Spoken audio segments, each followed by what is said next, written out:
Buong araw kami nag-enjoy sa Boracay dahil sa mga activity naming hindi naman masyadong nakakapagod. Talaga namang nakakatuwa ang gala namin ito dahil wala kaming sinayang na oras at talagang sinulit namin. Makikita mo talaga ang ganda dito lalo na kung susubukan mo ang island hopping, parasailing at helmet diving. O ano, tara na! Ipapakita na namin ang aming Boracay Day 2!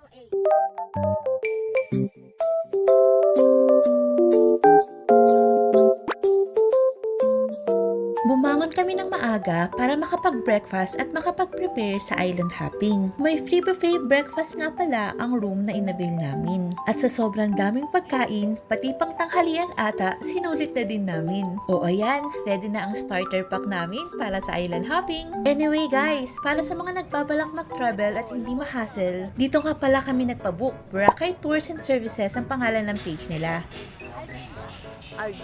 Sobrang bait nga ng owner nila na si Sir Alvin at kahit saan kami dalhin, kilalang kilala siya. Ang itinerary nga pala namin ngayon ay snorkeling sa Coral Garden, Puka Beach, Pay Lunch na picnic area, Kawabat, at ang huli ay Crystal Cove. At syempre, hindi mawawala ang Crystal Kayak. Gutom na nga kami ng mga oras na yan, pero mas inuna namin pakainin ang mga isda. Sinulit din namin ng snorkeling kaya talaga natagalan kami. Sa gutom namin, sunod na namin pinuntahan ng buffet lunch kung saan magsasawa ka talaga sa mga seafoods. Ito nga pala ang Will's Picnic Place. Only nga pala ang mga pagkain dito at kasama ito sa itinerary namin. Pagkatapos nga namin kumain ng luto, kami naman ang sunod na niluto. 2 PM na nga na pinuntahan namin ang Crystal Cave. Nagtagal kami dito kasi ikot-ikot lang ang ginawa namin. Pagbalik sa resort, nag-swimming na kami at kumain na naman ng dinner buffet. Walang kasawaang buffet.